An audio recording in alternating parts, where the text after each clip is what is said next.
Some heroes should never be meta. And no, this isn't some guy pissed off about Spider-Man ranting to the clouds. There's legitimate reasons why some heroes are okay with being meta, and they're perfectly fine being dominant and played a lot. And there are other heroes that really should never be the most picked, the most dominant heroes in the game. Basically, not every hero is created equal, and the representation should not be equal in a meta. So let me prove my point here. We need to swap up our composition. This Magneto is destroying us. Have we heard this? Not really. At least I've never heard it. Even though Magneto is one of the most picked, extremely powerful tank played in ranked and pro play, everyone agrees and understands this. No one ever feels this specific way about Mag. Why is that the case? You see, Magneto is what I would call a 55-45 hero, meaning that the best matchups that Magneto have is typically a 55% advantage, and the worst matchups is only a 45% advantage as well, or a 5% disadvantage. This means that Magneto's never being truly oppressive against the matchups that he's good against, and he's never really a complete underdog or out of the fight against matchups that he's bad against. Now, this is not going to be an exact science, but the point here is that Magneto is never going to match up against a hero and force that hero's counter swap. I believe that a hero like Magneto is healthy when balanced within reason, of course, because of this fact alone. He doesn't create situations where you feel like you have no counterplay against him, or you feel like you have to swap or you lose the game. This doesn't mean that Magnetos can't carry, it doesn't mean that Magnetos aren't powerful, and it doesn't mean the character isn't a well-designed character. In fact, I think it means the opposite of many of those things. But let's talk about Magneto's antithesis right now, Black Panther. He's a character that has extremely polarizing matchups. Certain supports he dominates with them having very little counterplay if the Black Panther's reasonably skilled. Certain DPS have little way to interact with no crowd control or mobility. But on the flip side, there are certain heroes and compositions that make even some of the most skilled Black Panthers useless and most likely to feed. Now, this can tell us a few things about Black Panther, but most importantly, Black Panther is balanced, quote unquote, by your ability to counter pick him. Instead of the Magneto 55-45 split in advantage and disadvantage, it would be something more akin to 80% advantage, 20% disadvantage across the board. Of course, this isn't an exact math, but humor me for a second. So basically what this means is that Black Panther is a hero that demands a composition change and a certain level of flexibility to counteract his effectiveness, because there's so many heroes that he just will not lose against, and he just has a crazy advantage matchup against. And there's another set of heroes and compositions that Black Panther feels useless against. So if you don't swap against the BP, it feels like you have already lost the game in some ways. Very different from Magneto that never makes you feel that way. Now, the reason that some heroes should never be meta, like Black Panther, is that the problem is a world where Black Panther is meta or too strong. That would mean that those 20% matchups were either one, not viable enough against the field to see play except versus BP, forcing you to swap to BP but losing to everything else, or BP himself is too strong, too overbuffed to the point where he doesn't actually have 80-20 matchups anymore. He has like 80-45 matchups, where his upside is extremely high against a select number of heroes, but even against the things that counter him, he doesn't just fall over and lose the game. He still has some amount of counterplay and he can still get value. And this is something that, not to overly criticize Black Panther players, but it's something that I see a lot with Black Panther players' suggestions, where they want to give him counterplay against crowd control and CC and a lot of these things, make it so that he doesn't fall over against a lot of his counters. The problem is that he's too strong in the matchups that he's good in. And if you give him tools to be reasonable against the matchups that he's bad in, he would actually be too strong overall. And BP is balanced specifically due to the fact that he has really, really good and really, really bad matchups. Now, I'll also say that even if you just take BP in his current state and just made him more popular, more picked, the mere viability of characters like this constantly forcing players to swap or lose makes the game more akin to a rock, paper, scissors, where there are some heroes that beat other heroes and other heroes that you can't win against certain heroes. And this is a game that we have played before. I promise you, you do not want rock, paper, scissors Marvel Rivals. We, in fact, want to dissuade this as much as possible, and the devs have done things to do this, which I'll explain more in a second.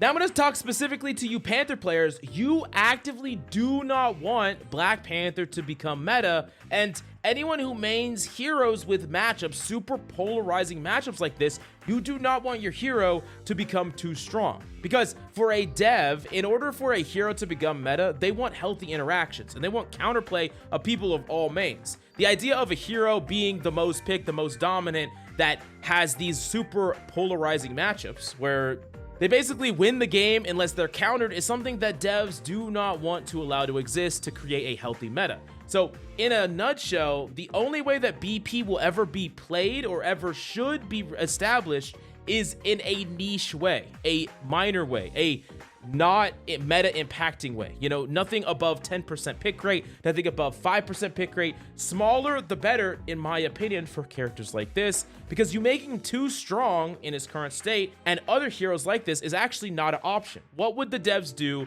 in order to make him represented in a meta? Like if they wanted to make Black Panther one of the best heroes, most picked heroes in the meta, they would actually morph him and form him into something different altogether.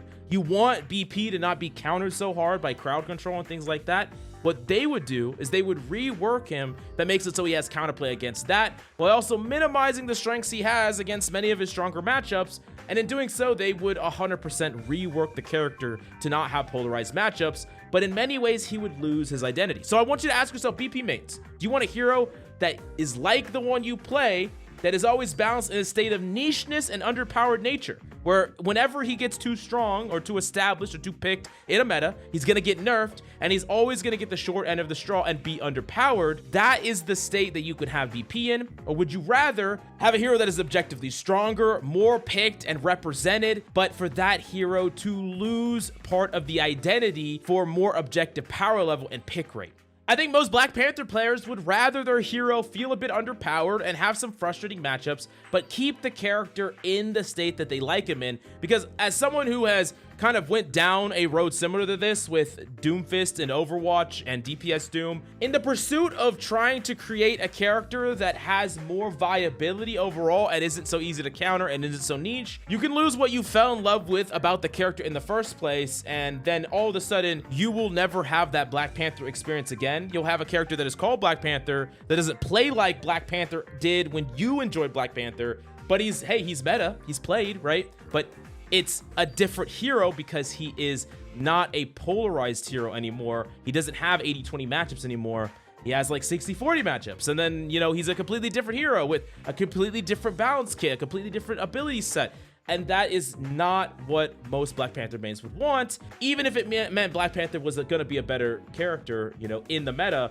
So what I'm saying here is that you can't have your cake and eat it too. You can't have BP as a super polarizing hero, but also have BP as a hero that is extremely strong and has counterplay against his matchups. And in a lot of ways, players that main heroes that do have these giant polarizing matchups, you need to expect that they will never be allowed to stay meta at all or for very long. If they're ever meta for a season, they won't be meta the next season. They're gonna nerf these heroes. Otherwise, you have to be okay with the character being changed fundamentally if you want them to be more established. But for other characters like Magneto, you don't have to worry about those things. Magneto will be a character that is perfectly healthy and fine. And you might be saying, Mills, that's not fair. I just picked this character because I enjoyed this character. But you got to understand that a character with really lopsided matchups creates very unfun situations for many other players. And it also creates that counter swapping situation that the devs as a whole want to get avoid, and we do as well. But these problems don't just exist for BP.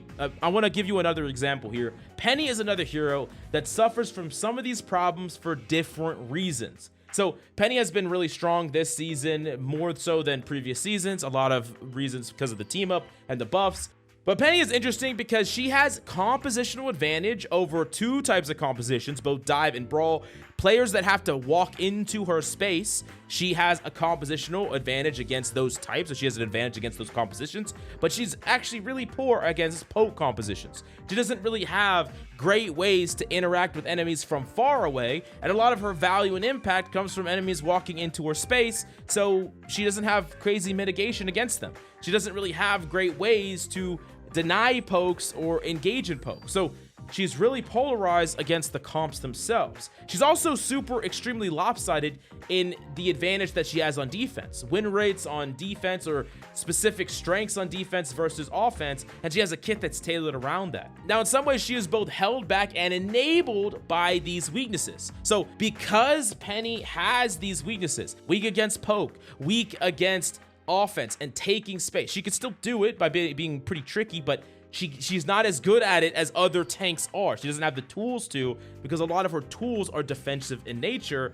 She's actually held back by this, but also enabled by this. Because imagine a world where Penny could also poke well. She had really good long distance damage and really good poke, and also one where she had tools that allowed her to take space even better. You know, she could throw out a generator that had seconds of immortality. She had, you know, generators with shields. She had all these abilities that could help her take space more proactively and be good on offense. We would once again run into the situation where she has these extremely powerful strengths that make her really strong in certain situations, but then she's too serviceable in the other situations. Because I'm gonna tell you, if we look at the pick rate and the win rate of Penny is only able to be in the state she is with the powers that she has, with the strengths that she has, because she doesn't have tools to deal with these other strategies. She doesn't have great space taking skill, so she's not great on offense compared to defense. She doesn't have good ways to interact with poke, and because of this, she could be super powerful in all these other departments, and that's the only reason why.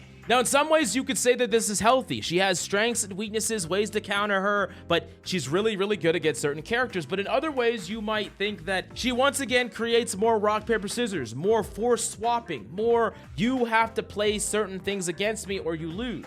Certainly a hero with super polarizing matchups, and I don't think that they should ever change those polarizing matchups, because I think in a lot of ways, Penny is defined by these things, but it gets really bad, in my opinion, if we ever got to a point where Penny was strong enough to see dominant meta play even in the high elos or in pro play. Imagine a world where Penny is one of the most picked tanks in the game.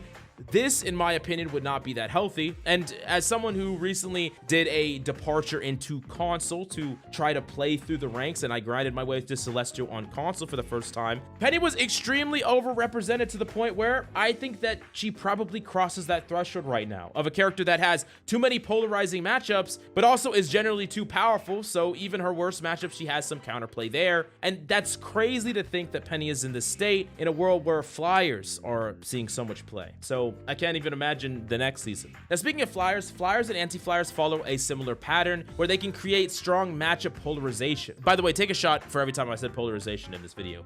But basically, there are some matchups and some characters that can't do anything about flyers. They have no way to interact with them. And I think that the devs did two things in response to this going into season 3.